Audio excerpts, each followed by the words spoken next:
Hey guys, you already know this is your girl Whitney from Whitney Escapes, and today our book discussion is with AC author. Because I want to say it is funny because I was about to say author AC author, but because y'all know her authors are her name, and we're going to talk about the after party. So no further ado, please welcome AC author. Hi. But I was laughing because we were discussing your name before. It was like, the author has author in the name. I said, yeah, but I don't know if that's the last name or not. But either way, we just gonna put it. It is weird being the last name. When I got married, I wasn't writing before I got married. So then I get married and I have this name, and then I start writing, and it's like, well, this is weird. But hey, it's really your name. Some people put it in the back so people know they're authors, Right. but this is part of your name. So it's funny we were talking about, author. I said, I noticed that.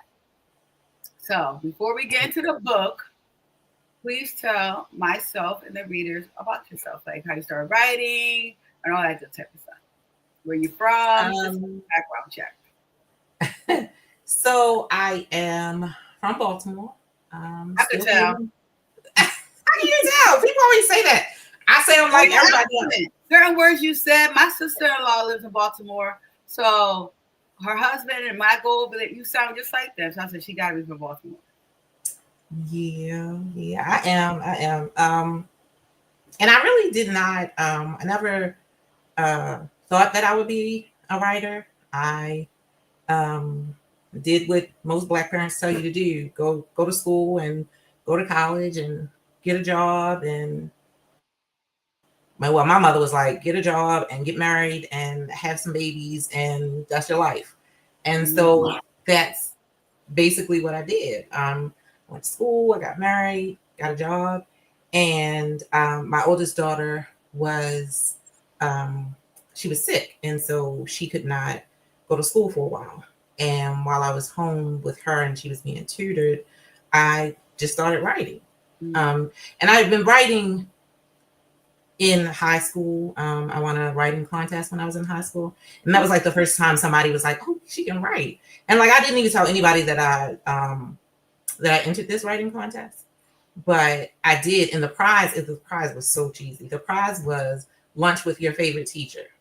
And so I entered this contest, and I'm like, well, I can get this free lunch that's not going to be a cafeteria lunch. So let's just do this. And I won, and I had a grilled cheese sandwich with my favorite teacher. But that was the moment for me.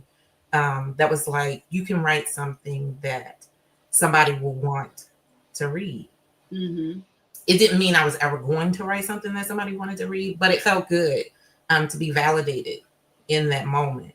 Um, and then so fast forward when my daughter gets sick and I'm just writing, um, I let my husband read what I wrote. He was just kind of like, it's good. He's not a big reader, but he was kind of like, well, let me read this so I can stay on her good side. So he kind of liked it. And then when I went back to work, I was a legal secretary, and the receptionist there, we were bored to death. And so I would write and I would let her read it.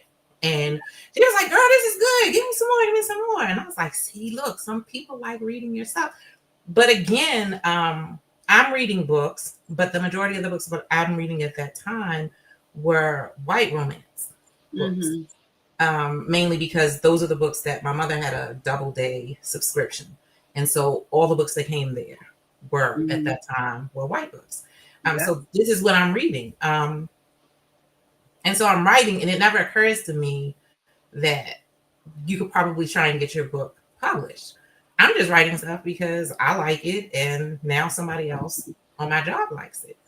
So I end up going back home again to be with my daughter, and I'm writing again. And I'm online, and I see Genesis Press. I saw some books from Genesis Press, and I think it was, at the time, it was called Arabesque. And I was like, well, wait a minute, these are Black people. Like, these are Black books. I wonder if I can do this. So I submitted to Genesis Press, and that was my first contract. And look at you now. How many books are you in? Whoop, over 150. Yeah, 150 books. Good. We got We got a lot of reading to do to catch up with her catalog. Well, so that's across 3 pen names. So I write as AC, I write Hmm. as Lacey Baker, and I wrote young adult under my real name, Artist Arthur. So, are there three different genres? Yes, which is yes. Lacey Baker is more of the Hallmark kind of closed door type romance, and AC is the no holds barred sexy romance. And then Mhm. when I did the young adult, that was under Artist Author. Well, you got to send me those catalogs because I like all those types of things. I love Hallmark, but I tell everybody I read Black romance novels because I feel like it's a Black Hallmark, not Mm-hmm. erotica. Because I feel like that's like reading porn and it's weird to me. Mm-hmm. I'm like, when I'm one author gave me erotica, I'm like, why is every page is sexy? She said, "Girl, it was an erotica." I was like, I didn't even know what kind of this was. I was so confused, and I was talking about like everybody was laughing. I was so confused. I didn't realize it was an erotica It because I was never read erotica. it before. And she said, "Girl, I gave you erotica to read." That's how it's supposed to go. I was trying to figure out where they just meet and have sex. Like, I like the story. I tell everybody I love Mm-hmm. the story. Of course, intimacy and everything happens within a relationship, but I love the story. Right. So tell It's a different type of read. I mean, I can read both, but it's a different read. it But is. you Some have of to them be are hard, but you it's have just to have too the mindset soon. of it. I feel like it's just too Yeah, when you soon. pick Like that I book up remember and the you first know it's an page. erotica. I'm like, they Mm-hmm. don't even get to like to the second page. You're right there. So I'm like, I love story.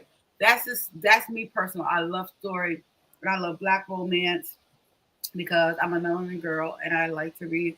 I tell everybody it's culture because everybody when I talk to other people from different backgrounds, they're like, "Why do you always say Black romance?" I said because that's what I'm reading.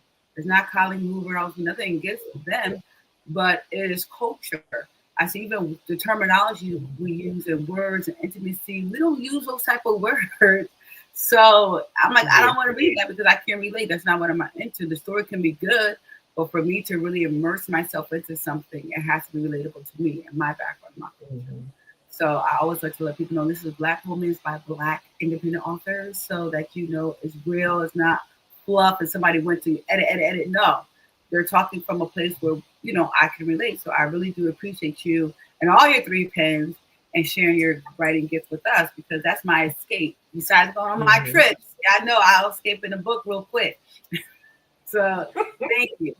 So, what made you decide to pick After Party for us to read? So I am pretty much known as AC. I'm pretty much known for writing romance. But after a while, I like to read different things, and so I basically like to write what I read, which is Mm-hmm. why I will write romance, and I will write paranormal, and I will write Hallmark, and I'll write young adult because I like to read all of those genres. So I naturally write in those genres. And what it is for me, it's almost like a palate cleanser. Like if I'm Mm-hmm. writing 4 or 5 romances, um, this fifth, sixth book, I need to write something different. So Yeah. it's either gonna be something hallmarky or After Party for me was more of a women's fiction type book. I was way more focused on the relationship between these three co-workers than I was on any one particular love affair. Like, Mm-hmm. and there were love storylines within the story Yeah. because I felt like, well, that was going to be not realistic if I didn't have somebody. Somebody's dating somebody. Somebody has something going on in their love life. But I really did want to just focus on this relationship. I wanted to take the time to just build this relationship, Mm-hmm. as opposed to how I'm usually building the romantic relationship. Yeah. I think you did an excellent job with this book. Oh, Um, thank you. I read it and listened to it. Okay. I had both going on because if I was in the car, Mm-hmm. I was listening to it. But I saw when I ended on the audio, I picked up the book and was reading it like if I had my downtime. Mm-hmm. Y'all know I be all over the place. I got football, I got cheer, I got lessons, and I'm taking classes. Y'all know I girl be busy. I can't wait till school is over. Not my job, but my school. So I had have to fit it in while I'm doing my assignment for my students and my assignment as a student. So I was listening to it and I was reading it. And I was like I said, at first I didn't know what it was. So I'm like, well, this is not. Mhm. But I was pleasantly surprised because Mhm. it grabbed me. I was, well, this is interesting. And I loved how you did develop the friendship between the ladies.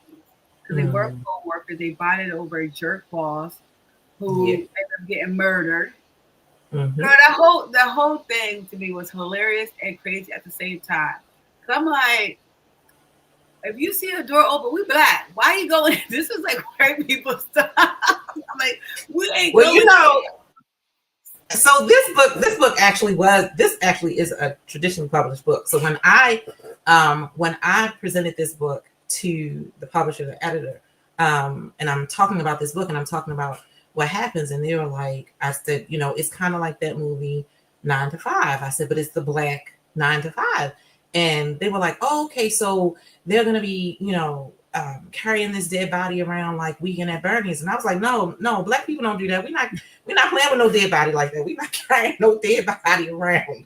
No, that's not what we're doing. And so when I was writing those scenes, like I was really focused on um, let me make sure they understand that there are limits to what black people are going to do with Mhm. a dead body. They're just we just not doing all the foolishness. Now, granted, I mean, they did go in that house and they did stay in that house a little longer than they probably should. I But want to at the what same time, I think we co-workers, but we ain't that cool. right. Like she like called the cops and she still showed up. Mm-hmm. So and they like that's what made it so cool. Like I really because we like it's funny because I was talking to my husband about co-workers. Like you'd be cool with some co-workers and then you just leave and then act like I wasn't cool. Like what the heck? Mm-hmm. How we both so I loved how throughout the story, even with Jackie, how she would make sure that they were like glued to like she was like the glue to everybody, Yeah. and Yeah. it meant so much more to her the friendship. But in the beginning, when Drea called first, they was at the holiday party, say they can't Mm-hmm. stand this man, and then the next day he called her sneakily Drea. And she goes over there and see the dead body. I'm like, first of all, I would not. I'm like, Drea, you better call the cops or leave. Like, Mm-hmm. I'm not getting involved. I can't do that. Like, no, because Venus knew the law because of her parents. I'm like, she Mm-hmm. crazy. I'm like, they all crazy. But it was entertaining. It kept me Yeah. trying to figure out, okay, who killed him? What's going on? So it kept like that part, like the mystery of it, was Mm-hmm. really, really good. I loved it. And like you said, you also intertwine like romance because Mm-hmm. it was her being a sneakily, but she ended up having she stopped sleeping with him for the promotion. Right. She got it, Right. great. And then she had the young lawyer guy. But I loved how you took their friendship, but you also gave them their own identity within it. Mm-hmm. We got Mm-hmm. all the background on everybody. Like how Jackie was, the lesbian who her family Mm-hmm. disowned when they found out she liked the girls, and so she didn't have no friends or anybody. Then you have Venus, who like the only child, but parents kind of controlled her life, so Yeah. she kind of made all her decisions for that. And then you have Drea, who was a go-getter, but because she didn't see positive love, she was just Mm-hmm. using whatever she could to get ahead. So it's interesting. You have these three different black women from different parts of their life, how they come together over a crazy situation. That I would be like, nah, with no parts, with no parts. But it was cool how they kept on. One thing I loved about it that I thought was so true to black women, we always show up for each other. And that's what I really wanted to get that point across. Even in the beginning, when they didn't know it, when they didn't feel like they just felt like they were coworkers. They weren't that close of friends. Like you said, why would Venus go over there? When Drea's telling her is a dead body over there, why would she go? Something in them, for me, in their backstory, it's like something in them knew that they needed each other Mm-hmm. on a level that they weren't getting from any other relationship in their life, not from their parents or their family or even the romantic interest that they had. The three of them together were providing something for each other. And even though I think Venus, when she went to the house the first time, it was more she's used to being the fixer at work. She's used to fixing all the things. And look, we did just all sit here and talk about killing this man. So let me go over here and try to figure this out. I don't know what she thought she was going to do besides get arrested with all of them. But she was like, let me just go and try to fix this. And it just made it worse. And I know my editor kept asking as she was going along, she was like, why don't they just go to the police? Why don't they just go to the police? And I said, I think it's really easy for a white person to say, just go to the police, than a black person, specifically a black person in Baltimore City, to say, just go to the police. There's a totally different relationship there. Don't get me wrong. I'm snitching on everybody because I'm certainly not going to jail for anybody. But I recognize that there is a different relationship, and I have worked in law and in the courthouse. I've seen so many cases and I've read so many witness statements, and there is a logic behind the silence. I mean, we see news stories on TV and we're like, no, if you see something, you should say something. You should always tell. But there is a real logic and fear to people when they're faced with, do I call the police, and do I tell, and do I do this, and do I do that? Yeah. And so I felt like that for me was very authentic for them. If I had just made one of them call the police sooner and tell everything, I felt like I don't really know that that's what somebody would do. Now, like I said, I would do that. But you know, the more I thought about it and I was thinking about these characters, I was like, Drea would never tell. Not from the upbringing that she's had, where she lives. She's not telling. Jackie's not telling because she's already faced people judging her. She's not going to tell. Venus is not telling because this is exactly what her parents would expect her to do. And she's trying to break free of her parents. So they all kind of had reasons why they're not just telling. And they knew they were innocent. They were like, well, just kind of like hoping and praying. Look, so they're going to find a real killer and then we'll all be okay. Yep, that's why we're going to leave this out of here and go get some breakfast. That's what Jackie said. Let's go get something to eat. Oh my God, Jackie was so funny. Her eating. I said, oh my God, girl after my own heart. I said, which they had so much, like you said, it's the culture thing. When you get tied up in that, even with me, like I never been caught up in a law or anything like that, but I read a lot. So I've been reading lately this year a lot of like, you know, Jim Crows and all these law books, and to realize that the corruption in the courtroom and with the prosecutors, how they can ask stuff, and the lack of knowledge that we have as people. Because I tell people, when you are an innocent person who don't think about stealing and robbing people, your interest is not in that. Like, why would I know these things are my law? So most of the people who in jail don't even know their rights. I'm like, if there's so many felons that never spent time in jail off of the law because they get scared, like, no, I need to be out with my family. So all of that, thinking like, yo, I'm helping my friend out, but I ain't trying to go here and get myself tied up in this situation because, yeah, we know we're innocent, but so many innocent Black people have done time. Exactly. So, like you said, when it's a white person, like, you don't get this. We don't just get like, oh, we have to prove that we're innocent even though we're innocent. Like, we don't get you're innocent to prove you're guilty. No, we got to prove we're innocent to think we're guilty. Yeah, so they had to be out there trying to solve this on their own because otherwise it was going to fall on them. Like, you were literally thinking about it, dreaming it. Drea, you were there. Like, you know, this is going to point to you. Exactly. And I loved how you brought in Venus X because he was like the detective. And how, even though we know that they were innocent, but you still have that suspense. Like, he kept her harassing. Like, why are you so interested in us? Like, what's going? I love that because it shows like what we already thinking. Like, just because we're Black and these little petty things, like everything they had on her fingerprint. I've been in his house several times. Oh, Yep. you arguing with him? Yeah, because he grabbed my arm. Did they tell you he was roughing me up? Do you think I'm gonna go to his house and kill him just because he roughed me up the night before? You know, he had something with everybody because he was corrupt. Um, Mm-hmm. but I loved how you spun that in there. Like it kept on every second. They didn't know what to do, where to look. They could. I love how he walked up in his spa room like that. I'd been like, You, no, he didn't get interrupted. He couldn't wait till it was over. You had to come in. Girl, talk about how you came up with that scene. Look, I watch a lot of TV. I watch a lot of TV. And when I was younger, I watched that movie 9 to 5 8 million times. I literally watched that movie 8 million times. And then as I got older, I still watched it a lot. And when I watch these shows now, I'm always thinking about what I would do different.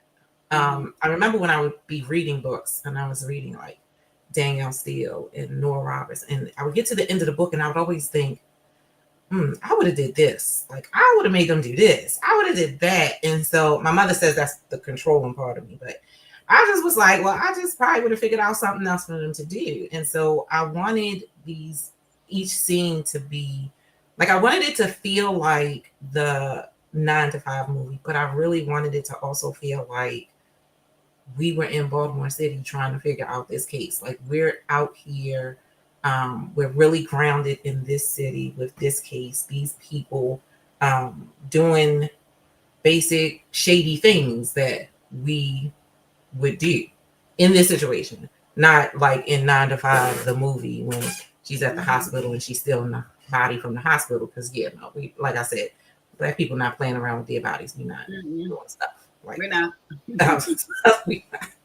Look, I know I'm not. So yeah, I just kind of wanted to make sure that all of the scenes were grounded in something that I felt was realistic for us. Yeah. And so I hoped even in creating the villains and the red herrings, I still wanted all of them. I know there were parts where my editor was like, oh, you're getting way too into their backstories, but I wanted everybody to feel so grounded. I wanted readers to be able to relate to every single character on some level. You did it even where they lived. I loved how I felt like I felt like from the cover, the one in the back is Jackie, the light skinned one is Drea, and the dark skinned one with the braids is Venus. Mm-hmm. And I just felt from their personality, I mean, this has to be who they are on here. But how you did where they stayed, like their background, where they lived, why they picked why she lived in the city, why she lived here, why she lived in the suburb, they all fit their personalities. I feel like you did do a deep dive with their background. Mm-hmm. And it got us to really understand them more when they start to talk about their story with, Jackie parents, all her friends, and her bringing her girlfriend out. I just felt bad. I really did. So I understood why she wasn't, really interested in relationship, but also understood why she gravitated to Venus and Drea in this situation, even Drea's parents and stuff, because they just accepted her. They didn't judge her. They just let her be. So she was very protective of that. And I'm like, because she's a woman at the end of the day. Just because she's women, she still is a woman. She has our emotions, our ovaries. She's gonna go through everything we go through. She just happens to like other women. That's her business. And then with Drea finding out, what happened with her brother and the tragedy that happened in her life, and then she realized her mom, her grandmother, nobody really had men who showed them positive in relationships. So knowing how she dealt with guys. So you really did break it down in every scenario. And it also made sense when they had their conflict. Why they had conflict. Yeah. Why Drea looked at Venus this way and Venus looked at Drea that. Them two was the one going at it the most. Hilarious. And Jackie was like, okay, guys, the United Nations, let's finish this out. But I did like how Venus, a couple of scenes I loved with her was how, okay, we're going to act normal. When she got back to work, after they found out, Rufus was dead, she was doing her same thing. And then she interacted with Michael, who got the job that he ain't know nothing. How you gonna do this? He said he's gonna try to take over the case. First of all, I want to smack him. I'm like, you seem incompetent. Like you should be incompetent. He was.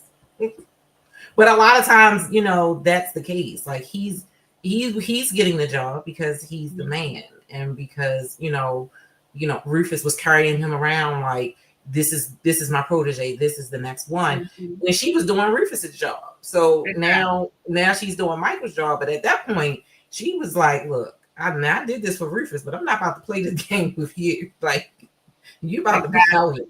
So I did get like right after the book was released, I got some comments about Drea and her being a little stereotypical, and what is it? We're always over sexualizing Black girls because of her backstory, um, and I don't respond to any I don't respond to stuff on social media. I don't get into any of that discourse.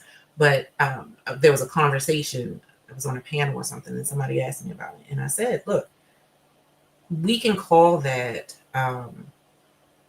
stereotype. We can say that, and we can have the conversation about over sexualizing Black girls. We can. It doesn't mean none of these things are true, and you can say, oh well, you shouldn't write about it. It doesn't mean it's not true. It doesn't mean that this is not happening, and it's bad and it's wrong, and I don't condone it, but it doesn't mean it's not happening. And for this woman, this was her life. I write every time I'm writing a book, I'm writing about a Black woman, and we go through so much. We carry so much, and there's never a point where you can walk into a room of Black women and know each one of their stories. Exactly. And so I feel like when I'm writing a Black woman, yes, I can go back and I can create this story for her, because it's highly likely that there are a good number of Black women out here today walking into these rooms that have the same story. And again, is it wrong? Yes, it sure is wrong. And that is what she had to grow to understanding, is this was wrong. This happened in my childhood and it was wrong. And I can't go back and undo what the adults who should not have done or said the things. I can't go back and undo that. But this is how I'm going to live my life. I'm going to do this. And the problem was, she goes out and over sexualizes herself. Well, I felt like she owned her sexuality at that point, and she decided, if this is the thing that's going to get me ahead in business, I'm gonna do it. And I think there's a part in there where she even says, white women been doing it forever and don't nobody say nothing. But the minute I do it, it's a problem. And she was like, yeah, well, but I'm not going to stop. Like, this is who I am. And I think Venus came right in and kind of had that same thought. Like, she felt like, why is this the route you're choosing to move up in the company? But Drea's comeback is, well, why are you choosing the route of doing the Black man's job? Like, you're doing his job and letting him take all the credit for it. So you're no better than me sleeping with him just to get a bonus. Exactly. I think personally, when I read your story and all the three ladies, that you like hit the nail right on the freaking head. And because everybody's background is different, people are going to respond to things differently. Like, I was developed younger than most people. People said stuff to me, but I just figure like, screw you. It's my personality. You know what I mean? Yeah. I don't over-sexualize things because I just was a certain type of way. But it still drove me to be great. I'm like, okay, you think this and this, I'm gonna prove you wrong. But I also know that there's people who do that. And who are we to judge for them to do that? And then it's like nowadays in 2025, everything is overly sexualized. Everything. So everything. If we're gonna have a real conversation, let's just have a real conversation. You can go multiple ways with anything, even when it comes down to Venus. That's why I tell everybody, if you read the Bible, one thing God says, do not judge. You don't know anyone's background or why they do the thing you do. The problem is you don't take the time to really get to know people. Like, oh, we're just the same. We just got here in a different way. Like you said, they both were being used by men. Yep. Both of them in two different ways. And the reason why they didn't get ahead like they should have is because they were women. That was the one thing. They both was more than qualified, worked their behinds off for it, but because they were not a male, they didn't get to where they need to. And it's also, it just reminds me of parenting too, because that's why I'm glad you kind of put the grandmother, the brother, all like her background into it. Mm-hmm. My daughter, if you see her, everyone thinks she's in high school. The girl, my daughter's 10 years old. We're the same height. She has little bust, she has little boobs.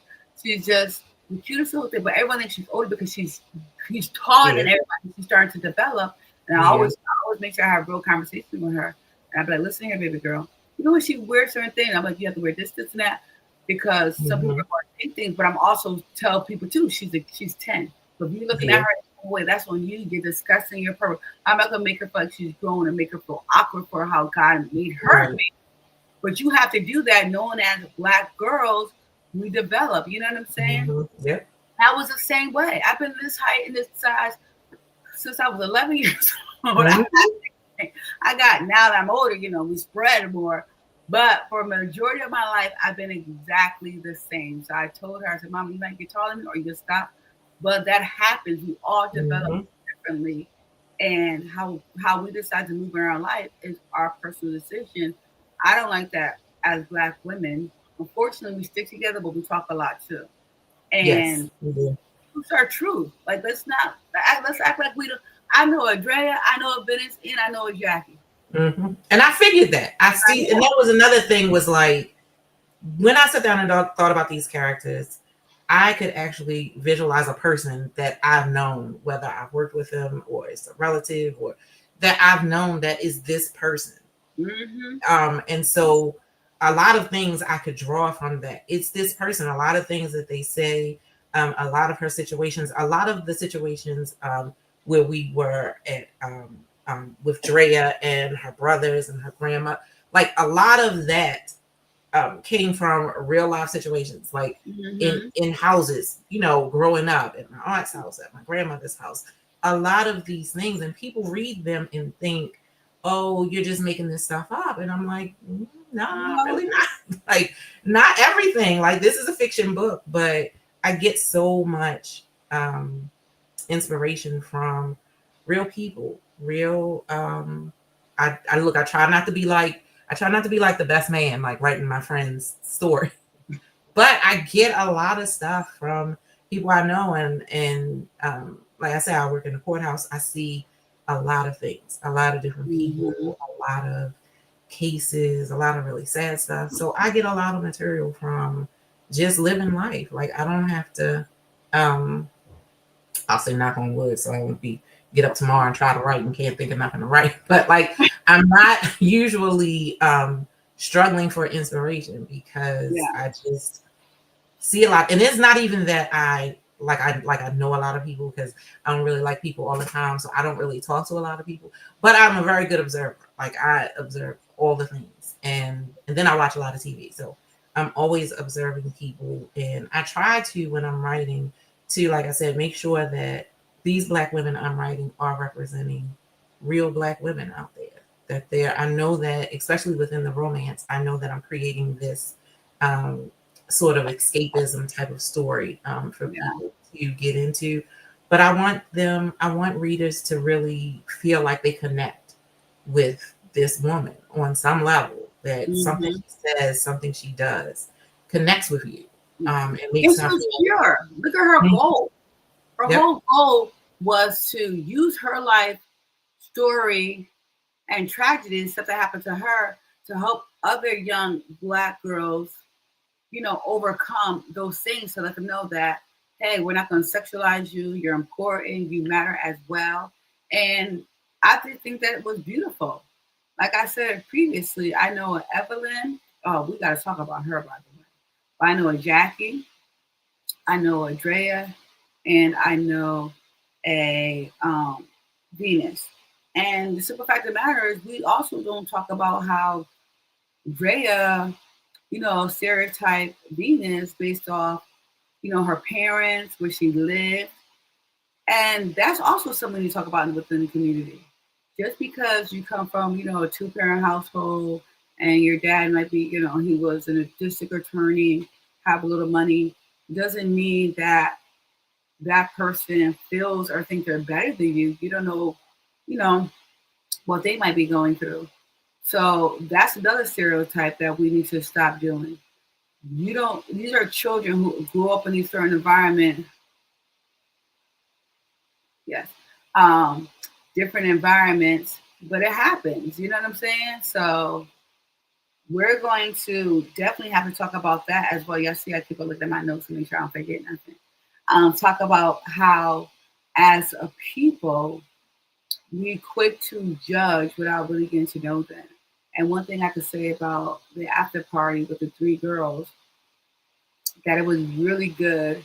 And I think that AC author did a very good job when she gave us the background, because she didn't give us a background. I don't think the story would have been as good as it was. But because I felt like I knew Drea, I knew Venus, and I knew Jackie, that I enjoyed the story even more. So another thing, besides Hotness Rufus, I loved how when Venus took over after he found out that after she found out that Rufus was murdered, how she still went to business as usual, and she hit up the client who was one of their biggest clients at the time, and wanted to make sure that things went on like a straight up boss supposed to do. You don't crumble because things happen. Life happens. It was unfortunate that it was a death, but that was a coworker. You still got to work. You still got to get paid. And you still got to make sure that the bills are paid. If one of your clients want to have a meeting, you need to have the meeting. So I think that part was really good in the story. Yes, I'm looking under that. But the sad thing about us women, and I'm gonna say us because I'm a woman, is that we are quick to judge or put stuff out there without really giving people opportunity to show you their beauty, or even if they are ugly, why don't we help clean them up? You know what I'm saying? Be like, hey, we understand things happen to all of us when we are children that can affect our outlook in our adult lives, but we also need to understand that we can change that. And we need to do that by not judging, being there for one each other, and also making sure that we don't judge. Um,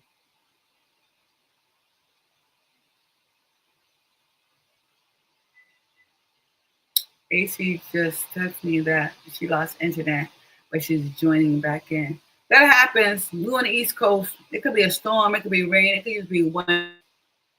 That happened to me earlier today. Well, this weather was like that today. I woke up, it was sunny, and then when I dropped my son off at football practice, it was like getting cool. Came home, back sunny again. On the way to pick him back up 3 hours later, it was raining. I'm like, what the heck, New England guys? It's annoying. We do get all 4 seasons, but it's annoying. But while she's getting back her internet, getting back on, I'm still talking about the story, y'all. So another favorite part of the story that I really like about Venus is when. So yeah, I know the detective, because y'all should have read the story, who's investigating the murder was Venus' ex-boyfriend.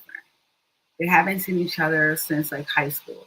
But her parents, since they were so high sedity, didn't want Venus to date him, but so she was dating him behind their back. And they ended up breaking up because he was like, "Yo, I can't keep him like hiding you." When he really cared about her, they went to school, so they haven't seen each other in a year. They lost their virginity to each other. So when they saw each other, you could tell like chemistry. So one night, yeah, you know I'm talking about when they were investigating this the thing. He comes to her house, not in his uniform or nothing like that. I was like, "You need to talk to her." He said, "What you need to talk about?" "I just need to talk to you, whatever." And he gets in there, and one thing led to another. She spread a wild eagle for him, and the girls find out. And Dre was so mad, like, "What? I should have known you so much with him. I knew something happened." But she was saying how it happened on her kitchen counter. And Jackie was like, "I'm never eating on that coochie counter ever again." That coochie counter, I haven't gonna afford dying, y'all. Jackie is a mess. You hear me? And the funny part about it is when I was at that park, I was listening to it. So I was in the car, bust out laughing because the lady was doing the voices, and I was like, Jackie is crazy. Because you know Jackie always like to eat. So he said, uh-uh. And the funny part about it, you think Jackie won't mind because that's what she liked to eat anyway. Wordplay. But yeah, they had so many good funny scenes in there, and I really did enjoy the story. And it was a mystery the whole time because you never know. I didn't know throughout who killed Rufus. And then remember after Venus was messing with um she went to the thing with Michael, who was a dick, you know, he was such a prick, and he was like, yeah, hey, Rufus told me to try to take over. Find out he's sleeping with the security guard that Jackie caught him with. Then he ended up murdered. So they was like, what is going on here? And that mess was crazy. Every day somebody was dying. And I was like, who is going around killing people? And then the girl was wondering like who gonna come kill them.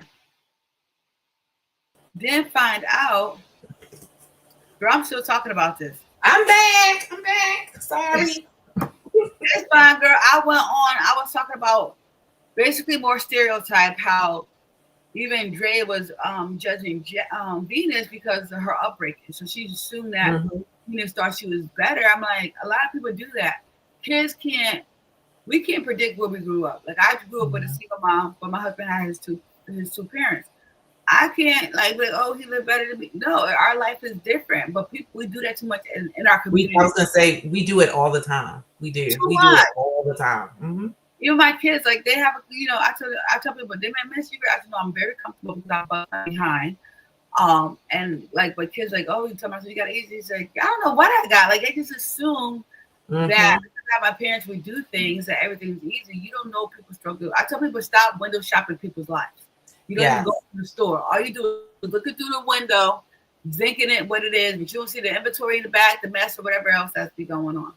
And then people have different struggles. They things look good, and it's just like when you say, my grandmother used to always say, when I would be young and be like, oh, when I get rich and when I get, and she was like, and you still, something will make you unhappy, even if you have all the money in the world. She said, how many rich people are unhappy? And at the time, no, I didn't know. But now when you see a lot of these celebrities and stuff, and you're like, wow, you literally have all this money. Like you have everything. From my standpoint, it looks like you have everything.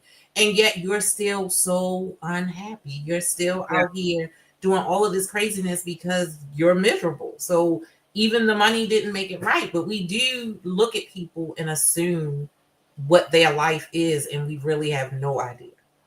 Girl, I say that all the time. I tell people all the time. I'm like, if you ask God for chicken and French fries, and I asked him for king crab legs, why are you looking on my plate being jealous?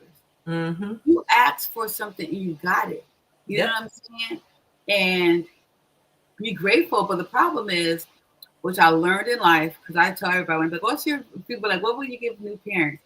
I always say, whatever dream you had of your children, delete it. Before you get here, you already have expectations. I had that with my own kids. I had expectations, and then one day God just told me, "How are you going to expect something for kids who don't even know? Like you expect them to be away because you had this vision. You lose the beauty of finding out who they are, and who you are. Because now, like, okay, they're not neat. Now I don't like it because they can't clean up after themselves. But or even in a husband, like you have an expectation. You grow up thinking, this is what it's going to be. This is the guy I'm going to marry.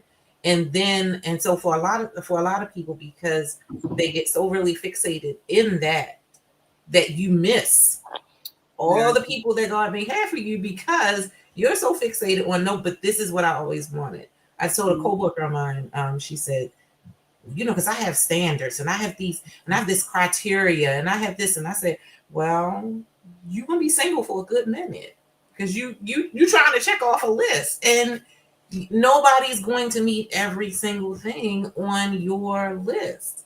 And you keep Xing people out of your life because they're not checking off enough boxes. you will have a whole lonely life because you waiting for somebody that may not even exist. Like, Exactly. and when do you get to a point where I say, because everybody grows, and so if you made this list when you were in high school and now you're about to graduate and come out of law school, when does your list change? Because you can't possibly be wanting the same thing when you were in high school and now you out here a whole grown person. You still want the same thing? Like, it's I told you Girl, she's gonna be single for a long so time. determined. Somebody need to send her some ties because that is so true. We Mm-hmm. evolve as people. And Yep. I and then people always say God gives you what you need, not what you want. I said that is so true. And I Absolutely. tell everybody, Absolutely. I would not be the woman I am today if it wasn't for John, Jan, and Jay. If it wasn't for my husband, my kids. I said they Mm-hmm. show you better than anybody. You want to think you got it together, have a husband and kids, and then show you don't got it together. These are the Yep. areas you need to work on. But once you realize that and humble yourself to be like, okay, God, I see what you're telling me I need to do and work on.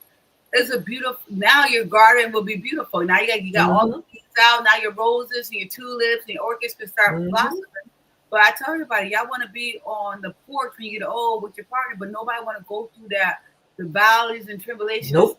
That's what the Nope. relationship is all about. You have to go through that so that you can So appreciate. you can get to that place. Yep. It Everybody does. want one wave. And look, it don't happen fast. It do not Yeah, happen fast. I have been married for 32 years. It does not happen fast.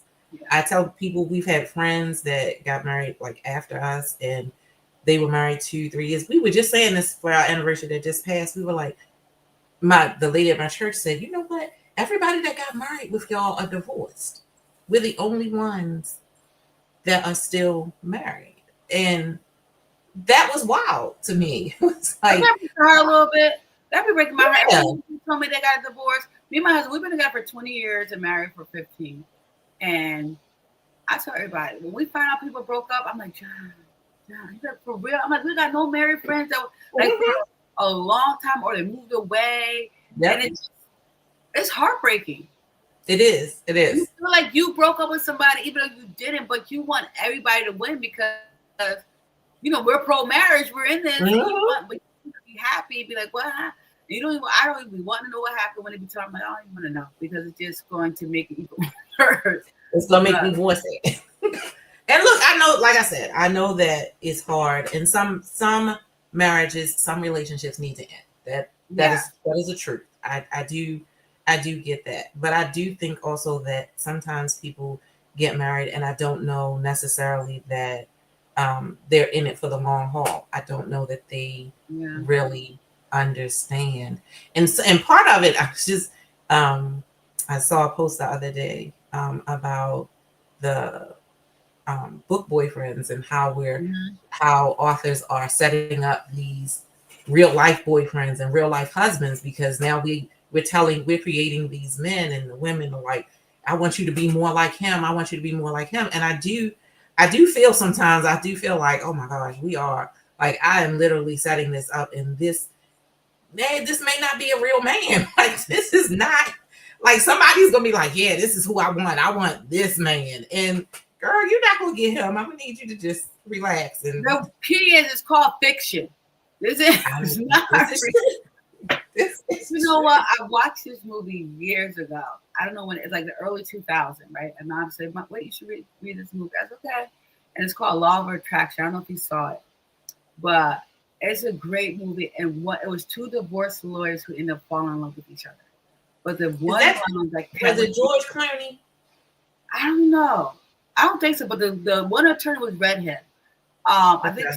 but the line that stuck with me still to this day is they said, if people will fight for their marriage, how hard they fought for a divorce, there would never Yes. be a divorce. Yes. And I said, Mhm. wow, like that. And they were like, it's never nothing big. It's never like really infidelity. It's like the husband they want to give her to this other chair. And it's the little foxes Mhm. and it gets tied. And then they were talking about it. I said, that is so interesting. Mhm. Like, I'm like, I think that's so true. Like, if you really fought, oh, I want this and that. Where was that energy in your marriage? Right. Right. The Those because that's the walk away sometimes appears easy. It appears like, this this is easy, so let me just go ahead and walk away. And again, like I said, some relationships need to end. That is just, it is what it is. And if you do have to walk away to keep your peace, then that's what you have to do. But I do think that a lot of times people go into marriages not really prepared to fight, or not prepared, or not willing, in a lot of cases, to fight, because people are very particular on the things that they're willing to fight for, and what they're not. So, but I'm pro marriage, so I'm always going to be writing about happy ever afters. Even though I don't, at the end of my books, I don't. Everybody doesn't get married. And I've had readers say things about, well, where was the wedding and where was the babies? And sometimes they don't. Some people aren't ready to be married just yet. They're in love, but they're not ready to be married just yet. So everybody can't get married at the end of the book. I get that. Even though I do love marriage and babies, I'm always looking for a marriage and a baby. One thing I could say is that since we're on the topic of marriage, and nobody got married in this book, but one thing I realized that was really good about this book is that every last one of these females grew up in some way in their life. When it comes to, and that's what people are missing. Like you say, your coworker has this list, but Drea realized, you know what? This guy really is into me. Even Jackie with the other girl, and then Venus was like, you know what? I don't want that right now, but I want to come over here to see where love can be. They all have to grow into that and understand who they are now versus living their life based off their parents or their brothers or sibling or friend experiences. That's one thing I really thought was beautiful in the story when they found out who did all this hot mess stuff. Yeah. But through it all, they found a true friendship with one another, and they found themselves. And for Venus, that was so important because all along as I was writing, I was saying she's gonna stay with the cops. They're gonna get back together. They're gonna get back together. But when it got to that, you wanted that too? Because look how they broke up. Remember, they broke up because of the parents as a young age. Then they had the great chemistry, and Jackie was like, she ain't eating on Venus coochie counter. That was hilarious. That line, I talked about it when he wasn't on here. I said, Jackie, of all people, you like eating coochie. You ain't eating her coochie counter. And I heard it in the car. So when the lady said it, I bust out laughing. I said, that is hilarious. But the chemistry, and then like he's like, no, you gotta trust me. I want this to be over. I wanted them to try because they really did. I felt like he really did love her, and she loved him, and her parents got in the way of it. And he was like, I still have that vision for you. Like, I still want me to be that guy. And when he said that, I'm like, she need to give him a try. I was like, she need to. That was the plan the whole time. But then when we got to that police station, I just felt like Venus needed to just do something new. She just needed to put all this stuff behind her and move in a new direction. She needed to be the new Venus. And but to you do always that, write a book too, and put it right back in there. Because I think that she still circled back. She realized that was her true love. And then we could see Drea actually settles down. She's still with the lawyer, which would be very interesting. They stay together. I want to know if I want to see if they stay together, and then I want to see what happened with Jackie. Like, did she reconnect with her family, or does she really don't care? Does she? I don't think she's the girl did that Latin girl, but I hope that she really finds what she's looking for. I did want to do a sequel because I'm always writing series. So I wanted to write another story, but then my editor was like, no, do something different. But I did. In the next book, I did take Malik's partner, Sheree, is in the next book. She's a main character in the next book. So I did kind of carry over somebody, but I really didn't. When I pitched that to him, I didn't tell them that. I just put her in there, and then later on, I said who she was because I didn't want them to be like, "No, we told you no series." But I did feel like it could grow. And a lot of times when I write books, especially now, I always write leaving places to make it a series. Even if in my mind I'm thinking, no, this is just going to be a standalone. I'm always leaving openings where this can spin off into a series. Oh, and mainly because like my most successful books have been part of a series.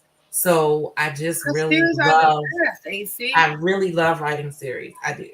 I do. I love series. I tell everybody, stop telling me I don't like doing standalone. Like I'm telling you, the last author I had for last month, she was shocked. I heard her up like last week. She, you read all those books? I said, girl, I love series. I Mm-hmm. like binge read series like people do TV. I don't watch TV. Like you watch TV, I don't. I read. That's all. You saw my books. I got books everywhere. It Mm-hmm. wraps around all my freaking books. And then and the funny part about it, I read 90% of my books on my Kindle. But I buy physical books because I just have to. Like, you know, Yeah. when we met, I was like, I gotta buy the book. I just have to buy a physical book. Um, but I love series because I feel like as a reader, I love going along the journey. I want more, I Mm-hmm. want more. And I told all the authors, I said, I can't wait till y'all married women start writing more about married people. Married people. Books. I tell every married author, she was married too. She just celebrated her 22nd year or something like that. I said, since you're married, she goes, you know, I was thinking about that. I said, this was confirmation from Jesus, girl. Mm-hmm. God, if you put that in your mind, I'm confirming it. The Because I'm thing like, is, when you write about them already married, so not this book I'm working on right now, but the book I'm gonna start writing in January, they're already married. I'm gonna read They've been, but they haven't been together because they're trying to keep it a secret. But they're already married, and it's a different set of this. conflicts and scenarios that you have to build in when they're already in this relationship. Like it's not new, so you're not getting to know this person. You are already here. You already know that. And for me, some of the joy in a romance is the journey and the learning this person and getting to the place where, oh, okay, yeah, I love you. And so it is a different, it's like a different mindset to say, okay, but no, they're already there. Like they're already in love. And so now I have to figure out, all right, well, what's gonna happen now? Like what's their conflict now? Because you already at your supposed happily ever after. But But if the answer I think is, you know, like you said, you got to go through stuff through marriage. I was going to say, yeah, the answer is like we were just talking about. It's the fight. It's the fight. Girl, That's what it is. I'm It's the looking for fight this to book. stay there. I'm gonna AC gonna write one of these books, and she better tag me so I can know to read this. Okay, I'm gonna go back to your catalog. You always mind you. Yeah, please send me an updated if you can catalog. I would love to. So I can go back and read stuff in order. I like to read things in order.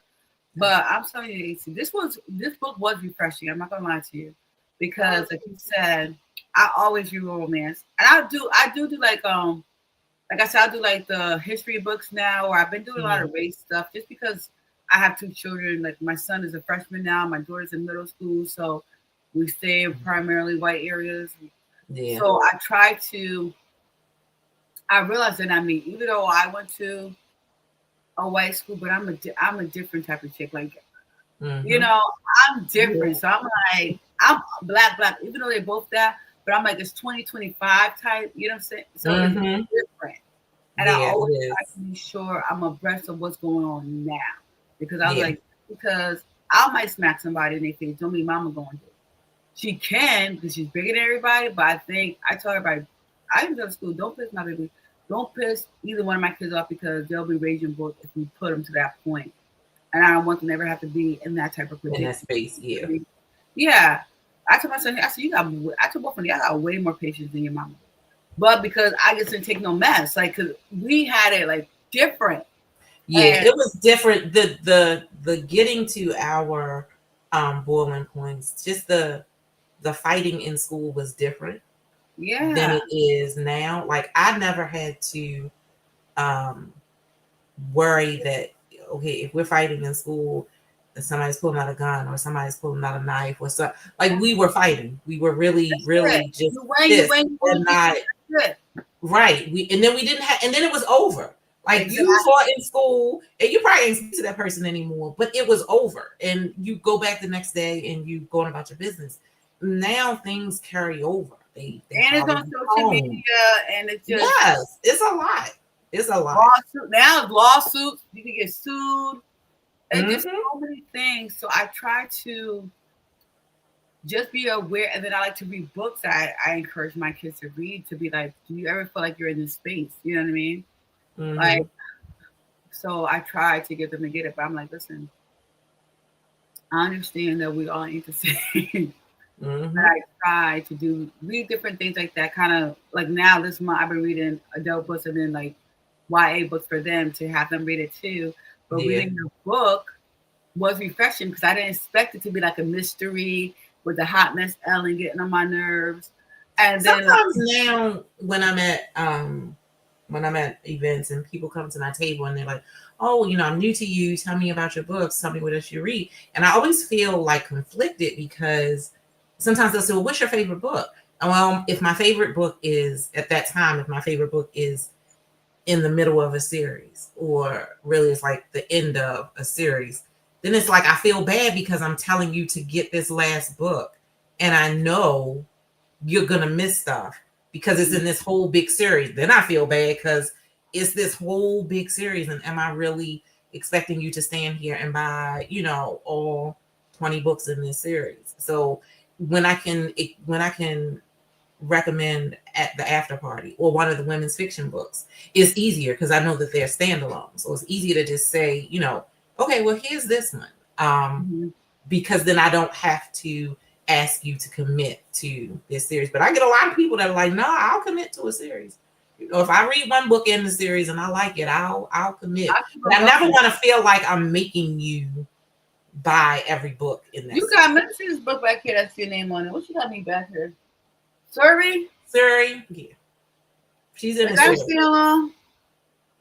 Suri is number 5 in You the must like it. Darwin You took line. that book for me to read. I didn't read it because I need the catalog. I said I hate because I be trying to find your catalog because I like to go back. I love series. Yeah. Like I said, that other author, I think I just read 7 or 8 books within a month. She's like, "How do you read all?" I said, "Because it was a page turner. I'm already invested. Now I Mm-hmm. want to know what AC. Oh, AC with Mike. What happened with her Mike? Oh, now Tiffany in here. Like who? Like, Mm-hmm. I want to. I'm invested. So I love series, but I like to go back because I know some authors will pop up people from the beginning Yeah.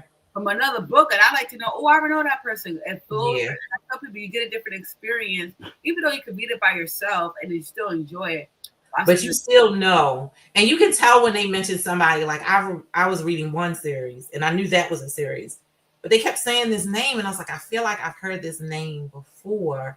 And then I started listening to something else from the author's catalog, and I was like, oh, that's that person that was in that book right there. But like they never said that there was a connection, but I was like, oh my gosh, that's that person. And you do make those connections when you read through an author's catalog, so that's a good thing. But I just don't like to act like I'm forcing people. But I'm going to send you the catalog since you I know. want it because I will go back and read. And that's what I've been doing. Like I'll read somebody's book and I'm done with a series. I try every month to go back to another author that I already read to kind of like know me Mm-hmm. to behind. But some of them I'm like, oh, I'm done with their catalog. And then I wait till they drop something else. I go to somebody else. Because I just like to support my lovely melanin women and male. Because I do have some male authors that I like too.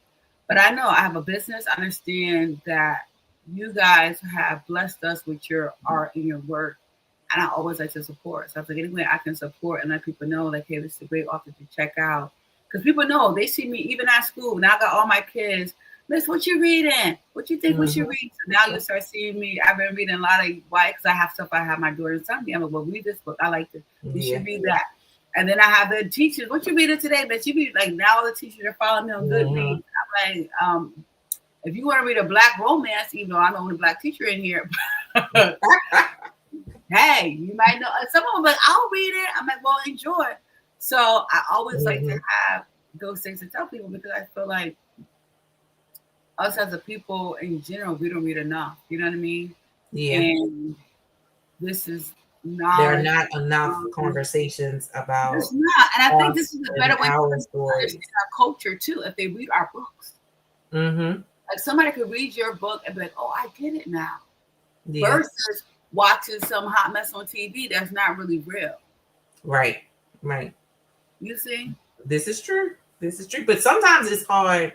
I always hate when I get people that come to my table and say, well, what? I really don't read. And I keep saying, I need y'all to stop saying that out loud. Like, you keep that to yourself, but there's so much in books and there's so much of us, especially um, today. There's so much of us in books in so many different scenarios. that it's not enough just to, oh, but I watch the black movies on TV, or it's not enough.